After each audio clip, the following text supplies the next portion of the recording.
Buenos días, esto es Introducción a los sistemas operativos y en este vídeo vamos a ver el proceso de arranque del sistema operativo, sus principales aspectos. Para más información, en esta transparencia se muestra las lecturas recomendadas sobre esta parte. ¿Cómo son los principales pasos del arranque del sistema operativo? Bueno, pues vamos a seguir los principales pasos, en este caso del ordenador personal, del PC, como se muestran en el diagrama de esta transparencia. Vamos a empezar porque cuando se enciende el ordenador se produce un reset y la CPU toma, bueno, todos los valores inicialmente son 0 y toma el valor del registro de pila a las últimas direcciones, y en el caso del PC lo que va a tomar es un valor especial que apunta a una ROM, una memoria de solo lectura, con un programa especial de inicio. Ese es el cargador de la ROM. Una vez que apunta a esa dirección, se pasa a ejecutar el programa asociado. Ese programa, que es el cargador de la ROM, realiza dos tareas principales. La primera es lo que se llama POST, o Power on Cell Test. Y la idea de ese Power on Cell Test es diagnosticar que todo el sistema está funcionando correctamente. Es decir, bueno, pues va a comprobar que la memoria está bien instalada, el disco duro está bien instalado, etcétera, etcétera, etcétera. La segunda tarea es cargar en memoria la parte inicial del disco duro que contiene el programa que continúa con el arranque, que es el Master Boot Record. El Power on Cell Test es una etapa muy particular y yo habitualmente os suelo contar un poco como broma que es como la parte de la película Resacón en Las Vegas, en la cual se levantaban y iban inmediatamente al espejo a comprobar pues si le faltaba algún diente, si se había hecho algún tatuaje. Bueno, pues cada vez que arranca el ordenador no sabe de la vez anterior si se ha modificado algo. Entonces, pues lo primero que tiene que hacer es ir al espejo y comprobar que la memoria sigue siendo la misma, instalada, el usuario no haya reducido o ampliado la memoria, no ha cambiado la CPU, etcétera, etcétera. Habitualmente, pues un porcentaje altísimo de los arranques del ordenador no se ha cambiado nada desde la vez anterior, pero el Power on Cell Test tiene que existir de todas formas para comprobar que se hace o no se hace ese proceso. A continuación, en el Master Boot Record, cuando se carga, pues se carga normalmente el primer bloque del disco duro, y en ese primer bloque lo que contiene es un programa cargador que tiene que caber en unas 446 bytes. Si es una máquina de 32 bits, pues son unas 110 instrucciones, para que os hagáis en ensamblador, para que os hagáis una idea de ese tamaño. Y además, ese sector contiene un número mágico y la tabla de particiones. Admite hasta 4 particiones primarias. Y tenéis ahí en ese diagrama los distintos elementos para describir la tabla de particiones, dónde empieza, dónde termina, qué tipo de particiones, etcétera, etcétera. Esto por compatibilidad hacia atrás en los ordenadores antiguos se sigue manteniendo. Ese bootloader que se carga en memoria por el cargador de la ROM, una vez cargado en memoria, pasa a ejecutarse. Y eso lo que hace es busca cuál es la partición primaria, y de esa partición primaria, pues lo que hace es cargar el resto del sistema operativo. Una vez que lo ha cargado, pasa a ejecutarlo. Y normalmente ese es el bootloader. Y esa normalmente es la segunda parte del cargador del sistema operativo. Normalmente es la que presenta una lista de opciones de arranque y se encarga, una vez elegida qué opción de arranque queremos, pues a prueba de fallos, si queremos con red, sin red, solo en línea de mandatos. Una vez elegido qué opción, el bootloader se encarga de cargar en memoria el resto de los elementos configurados para esa opción que hemos decidido. Una vez ejecutado el bootloader y cargado los distintos elementos del sistema operativo, se ejecutan, y normalmente el principal es la inicialización del kernel, en el cual empieza a inicializar el hardware, arranca y configura el hardware, comprueba los errores en los sistemas de ficheros, establece las estructuras internas iniciales del sistema operativo y pasa a modo protegido. Una vez que ha preparado todo el arranque, todo lo que es el proceso inicial, el kernel pasa a seguir arrancando, que es establecer, bueno, pues a partir del modo protegido, cargar el resto de elementos, construir los procesos iniciales, y una vez que ha creado el resto de procesos, pues se encarga en quedarse el kernel residente atendiendo a las peticiones de servicio que haga el hardware o las aplicaciones que se ejecuten. En resumen, esas son las etapas en el proceso de arranque. Primero la inicialización de la BIOS, se carga el Master Boot Record, que carga y ejecuta el bootloader, que carga y ejecuta la parte del kernel. Inicialmente se prepara todo, se pasa a modo protegido y se continúa el arranque en modo protegido hasta que se empiezan a arrancar los primeros procesos de usuario. Esta sería la línea de tiempo, la secuencia de elementos que participan. Vamos a ver como ejemplo los casos de Linux y Windows para ver la secuencia de arranque. Como hemos comentado, cuando se inicializa la BIOS, se produce la primera etapa, que es el Power on Shell Test, y se pone en el PC la dirección del primer programa que se va a encargar de cargar el Master Boot Record del disco a memoria y ejecutarlo. Esta sería la captura de pantalla de esa parte de Power on Shell Test.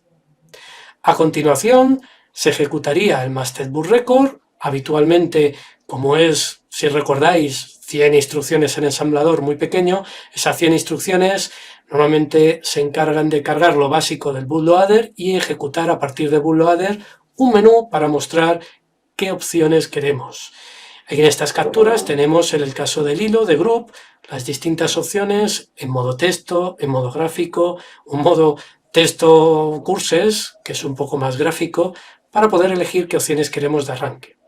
Una vez establecidas las opciones de arranque, pasamos a la parte inicial de proceso del kernel, en el cual pues vamos a ver tantos pingüinos como cores o elementos de procesamiento tengamos, y empezaremos a ver esta parte de la pantalla que tenemos aquí, y se empieza a crear las estructuras de datos internas y a inicializar el hardware.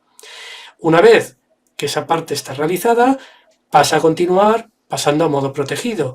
Normalmente ya tendremos pues este mensaje de inicializando el sistema base y a partir de ahí pues el arranque de los distintos procesos internos. Se pivota, como se ve en el init.rd, a un sistema ya, en vez de ser el kernel intermedio, se pasa ya a un sistema final cargando o bien del disco duro o bien a través de red, NFS, cargando el sistema definitivo.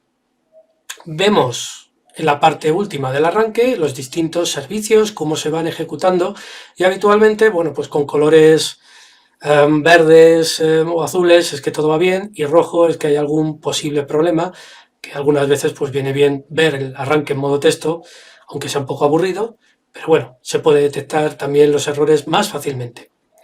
El primer proceso que ve el usuario, a nivel de usuario ya, es el proceso init, que suele tener el PID 1, y ese es el proceso que se encarga de arrancar el resto de los procesos de servidores, de arrancar el terminal que cuando pide el usuario y clave se convierte en un shell y ya es el que se encarga de interactuar con el usuario. Ese proceso de init es posible, los init es el proceso un poco de arranque más antiguo, es posible configurarlo en distintos niveles de arranque, que es como se conoce. Si el init se le indica que el modo de arranque, por ejemplo, es el 3, bueno, pues ese 3 va a tener una serie de servicios y de procesos que se van a arrancar específicos de ese nivel. Se puede configurar una serie de niveles con cada nivel una serie de servicios, pudiendo, pues como veis, se reserva el 0 para apagar y el 6 para reiniciar, pero el resto pues pueden ser configurables y permite, como se puede ver, más flexibilidad a la hora de qué se quiere arrancar. En el caso de Windows es muy similar. Podéis ver la máquina de estado finito, en el cual pues, se pasa de la BIOS al Master Boot Record al Volume Boot Sector, de ahí pues el NT Boot Sector. Después aparece el Boot Manager, que es el que se encarga, bueno, pues de elegir si lo que tiene que hacer es cargar de una hibernación o lo que tiene que hacer es, pues como veis, continuar mostrando la lista de opciones que se quiera arrancar y a partir de ahí, bueno, pues ya cargar el NT Operating System Kernel, va con las distintas fases, arranca lo que es el servicio de sesión, ese servicio de sesión es el que ya arranca el WinLogon que pide el usuario y clave y ese arranca ya el LSASS. El HAL es el Hardware Abstraction Layer, es pues la DLL para hablar con el hardware de forma genérica y el Win32K pues es la parte del driver, bueno, el driver y algo más que habla con los servicios de Win32. Todo esto serían los distintos pasos que, bueno, pues quedan en las transparencias más detallado cada uno de los elementos, qué es lo que hace, y tenéis en la URL más información, bueno, es la URL donde están sacadas esta información. Bueno, como resumen, estos son los principales pasos en general y como hemos visto en Linux y en Windows en particular. ¿Qué se ha ido mejorando en este proceso? Pues en el caso de hardware lo que se ha ido trabajando es en la inicialización asíncrona de hardware, es decir, no tener que esperar a uno inicializar el hardware, sino poder inicializar varios elementos que sean independientes de hardware a la vez. Y de igual forma en software. De hecho, hay una utilidad que se llama bootchart que permite, una vez instalada, cuando se reinicia el ordenador, permite capturar los distintos elementos que van siendo parte del arranque a nivel de hardware y de software y se puede ver pues cuáles son las partes que están pues en ese arranque siendo más lentas, bien por el elevado uso de CPU, el elevado uso de disco para saber dónde están los cuellos de botella, o que pues el proceso en el momento de arranque pues es el que da más problemas por retener el arranque. Todo esto sirve pues para ayudar, como se puede ver, pues a mejorar ese arranque. El systemd es el que ha sustituido a día de hoy el init, es mucho más flexible, pero también el systemd tiene también sus, bueno, pues sus pequeñas desventajas. Una de ellas es que es muy grande y normalmente el software que cada vez es más grande suele ser más difícil pues de auditar y de asegurar pues de que no hay problemas de seguridad. No obstante, es un proyecto que está cada vez mejorando y añadiendo más elementos y más funcionalidad. En el caso de Windows 8, un detalle de cómo se aceleró es lo que apareció en Windows, en el caso de Windows 8 y Windows 10 y siguientes. Una idea de acelerar era que cada vez que se apaga existe lo que sería un apagado frío y un reinicio frío, en el cual cada vez que se apaga todo y cuando se inicia pues aparece la parte de post, aparece el menú de arranque que queremos. Una vez que lo hemos elegido pues se va cargando los drivers, los servicios y una vez que se ha inicializado todo pues aparece el WinLogon pidiéndonos el usuario y clave y aquí arrancaría el desktop. Como en el 99,9% de las veces no vamos a desarmar el ordenador, pues lo que se puede pensar es que cuando se apaga el ordenador, en lugar de apagar, al usuario se le puede dar la sensación de que se apaga, pero realmente lo que se hace es hibernar el sistema operativo. Se cierran todas las aplicaciones, pero el sistema operativo no se cierra, se hiberna. De manera que el siguiente arranque, el arranque rápido, lo que se hace es el post, se lee del fichero de hibernación, con lo que se restaura en memoria todo lo que había en el momento de apagar, se hace solo una pequeña parte de inicializar en los drivers, el hardware, y una vez que se ha hecho eso, ya se podría inicializar la sesión. De hecho, en las primeras betas, una de las quejas que había es que iba tan rápido el arranque que no daba tiempo a hacer el dar a la tecla normalmente F8 para que aparezca el menú de arranque. Y lo que tuvieron que hacer los ingenieros e ingenieras de Microsoft fue una idea un poco peculiar. Y es que, aunque ha arrancado el sistema, una vez que ya está, en cuestión de pocos segundos, lo que hace es mostrarse el menú de arranque. Es falso, ya está arrancado, pero da la sensación al usuario de que, bueno, pues tiene la opción de elegir qué quiere arrancar.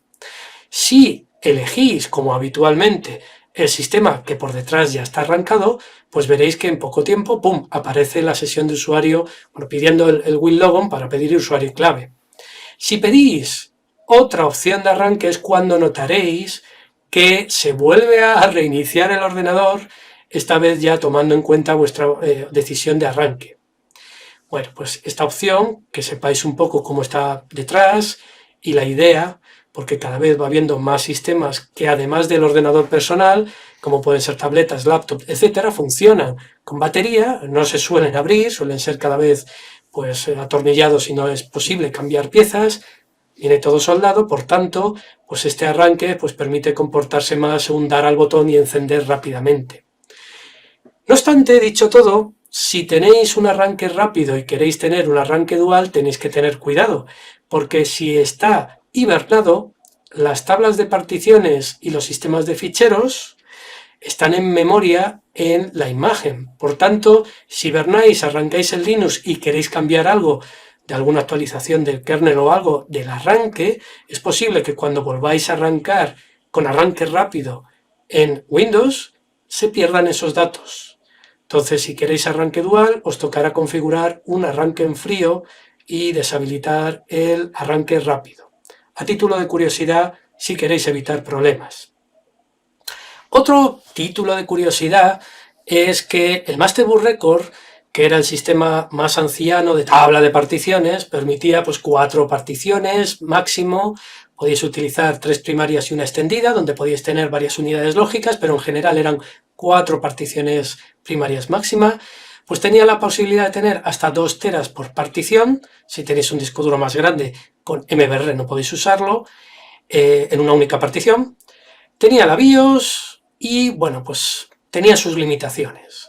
Y se ha estado mejorando por un sistema particionado en disco que se llama GPT, y la GPT, bueno, pues tiene un identificador que permite hasta 128 particiones, tardará un poco, no digo mucho, pero un poco en quedarse pequeño, permite trabajar con números de 64 bits, permite 9 zettabytes por partición.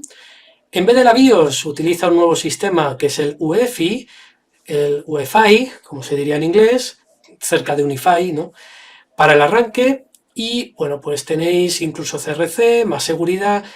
De hecho, para que os hagáis una idea, por compatibilidad, el primer sector, primer bloque del disco sigue siendo igual que el Masterboard Record por compatibilidad, para poder tener un arranque, bueno, pues con tener GPT, incluso intentar con la BIOS, que esté un poco actualizada, poder arrancar por GPT. Y no solo se ha actualizado el Masterboard Record a GPT, también la BIOS, el sistema de arranque, se ha actualizado a el UEFI. Y bueno, el UEFI que tenéis ahí, tenéis un poco en los 2 diagramas sacados de la URL de abajo, bueno, pues podéis ver las diferencias entre las 2 secuencias de arranque, pero aparentemente son muy similares. Lo único que hay de diferencia es que esta BIOS, a diferencia del UEFI, esta BIOS está en ROM, es de solo lectura, solo se puede reescribir con un software especial, y que o bien necesitar incluso un flasheo, necesitar por infrarrojos reescribir esa BIOS, en fin, es una ROM muy especial, no admite todo tipo de cambios, mientras que el UEFI permite ser actualizado. Y el UEFI, bueno, pues permite incluso residir como partición especial en el disco, para permitir, pues incluso, bueno, pues incluso aunque no se tenga un sistema operativo instalado, pues poder trabajar con ese ordenador a nivel remoto, de poder hacer ciertas instalaciones de virus, de antivirus, me refiero, etcétera, etcétera. Aquí tenéis la máquina de estado finito, que permite compatibilidad con Masterboard Record y GPT, de manera que el UEFI puede arrancar con ambos dos.